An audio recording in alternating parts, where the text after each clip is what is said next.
परिवार, इस परिवार से व्यक्तिगत रिलेशन है, पारिवारिक रिलेशन है और इमोशंस जो एक रिलेशन होता है वो कोई पॉलिटिकल रिलेशन नहीं इस परिवार से। का स्नेह वो बहुत बड़ा रहा है, तो बहुत पुराने रिश्ते रहे हैं। जब कोरहा में नमस्कार, आप देख रहे हैं जनता जागरण और मैं हूं आपके साथ प्रिंस कुमार। बिहार में पप्पू यादव बहुत चर्चित चेहरा है और वो लगातार अलग तरह की काम को करते हुए नजर आते हैं समाज में। कभी बाढ़ आती है तो बाढ़ में लोगों को सामान बांटते हुए, कभी तूफान आती है तो तूफान में लोगों के साथ खड़ा होते हुए, और अलग अलग तरह की चीजों के साथ अलग अलग समय के साथ वो लोगों के साथ खड़े दिखाई देते हैं। और वो आज चिराग पासवान के आवास पे दही चूड़ा का भोज में शामिल हुए थे। उसी दौरान उन्होंने मीडिया से बात करते हुए क्या कुछ कहा, पहले उनकी बातों को सुने। सर आए हैं मकर संक्रांति के भोज में चिराग जी, क्या कहते हैं?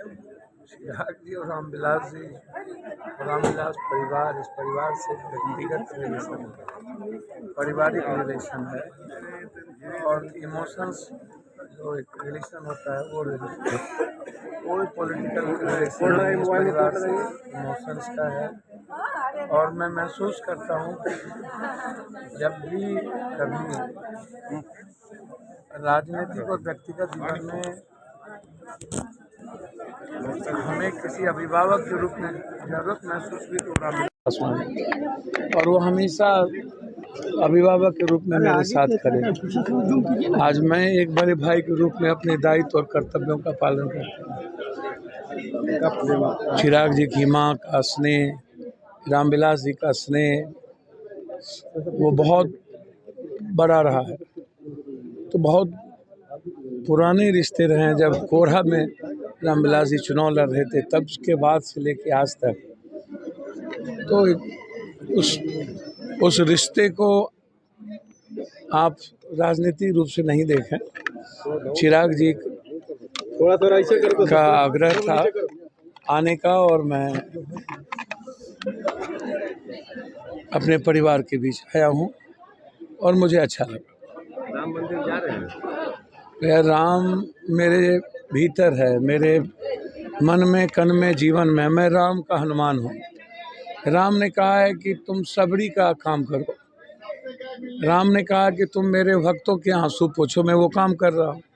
राम ने कहा है कि तुम मेरे भक्तों के पास जो गरीब लोग हैं उसकी मदद करो, मैं उसका काम कर रहा हूँ। तो मेरे और राम के बीच का जो रिश्ता है वो मीरा का, कृष्ण का जो था, हनुमान और राम का जो था, सुदामा और कृष्ण का जो था, एक केवट का जो था, वो रिश्ता है। इसीलिए उन्होंने कहा कि आप जहाँ हो, भगवान भक्त के पास जाते हैं, भक्त को भगवान के पास जाने की ज़रूरत नहीं पड़ती है। पप्पू जी, और धर्म की राजनीति में मैं नहीं पढ़ता हूँ। मैंने पहले भी कहा कि मैं भगवान का जो दायित्व है, कर्तव्य है, जो मेरी भूमिका भगवान ने, राम ने तय की है, मैं उसको इस बिहार और देश में हमेशा निभाया हूँ, चाहे वो कोरोना हो, बाढ़ हो, हमेशा निभाया। पप्पू जी कहा जा रहा है कि नीतीश कुमार की आपने नींद खराब कर दी है, अलग राज्य की मांग करके कहीं। देखिए, मैं एक बात बहुत क्लियर हूँ, कोसी सीमांचल मिथिलांचल को हमेशा आप अपेक्षा की दृष्टि से जिसकी भी सरकार बनती है बिना कोसी सीमांचल मिथिलांचल के सहयोग से नहीं बनी है। जिसके सत्ता बनी है सबसे ज़्यादा विधायक उन्हीं के रहे हैं। और आप हम स्पेशल स्टेटस की बात करते हैं, आप हमें देते नहीं हैं। हम बात करते हैं आपसे बाढ़ से मुक्ति, हाई डैम की, आप देते नहीं हैं। हम बात करते हैं आपसे सुपौल से, मधेपुरा से डायरेक्ट ट्रेन की, सहरसा से राजधानी की, हम बात करते हैं एम्स की, हम बात करते हैं पूर्णिया चुनापुर एयरपोर्ट की, हम बात करते हैं स्पेशल स्टेटस में मखान और मक्का और फूड प्रोसेसिंग की, हम बात करते हैं कुशेश्वर स्थान और बिहारीगंज रेलवे की, हम बात करते हैं हम कुर्सेला से भीमनगर रेलवे की, हम बात करते हैं उपराजधानी की पूर्णिया को और हाईकोर्ट बेंच की। तो आप कहीं भी, आप उत्तर प्रदेश में 17 आप एयरपोर्ट दे दिए, बिहार में आपने चुनापुर भागलपुर क्यों नहीं? हम आपसे जानना चाहते हैं जयनगर क्यों नहीं? जितनी रेलवे हम ले गए, जितना NH, उसके बाद NH आपने क्यों नहीं दिया? बिहार को अभी तक 6 लेन आपने क्यों नहीं दिया, क्यों नहीं बनाया? तो इसीलिए यदि आप स्पेशल स्टेटस नहीं देंगे तो हमारी लड़ाई तो आर पार की शुरू हो चुकी है। और 3 मार्च को हमारी रैली होगी रंगभूमि मैदान में 5 लाख की, और 3 मार्च के बाद हम आगे बढ़ेंगे। और मैं आपको बता दूं, तेलंगाना हो या गुज्जर आंदोलन या मीना आंदोलन या जाट आंदोलन, उस आंदोलन से कई अरब गुना ज़्यादा बड़े आंदोलन होगी। जब तक विशेष पैकेज हम नहीं लेंगे कोसी सीमांचल की आज़ादी के लिए, पलायन को नहीं रोकेंगे, जब तक हम अपने यहाँ फूड फैक्ट्री के लिए जब तक हमें विशेष सुविधा नहीं दोगे, यदि आप नहीं दिए तो हम अलग राज्य का डिमांड तो कर ही दें। क्या डिसीजन है? 2024 में आप चुनाव अकेले लड़ेंगे? अब बचकना चुनाव किधर जाएंगे? हम चाह चुके हैं जनता की तरफ, और जनता तय कर चुकी है। जनता तय करेगी कोसी सीमांचल का 3 मार्च को कि पप्पू यादव को दिल्ली पटना देखना है कि दिल्ली पटना को पप्पू यादव को देखना है।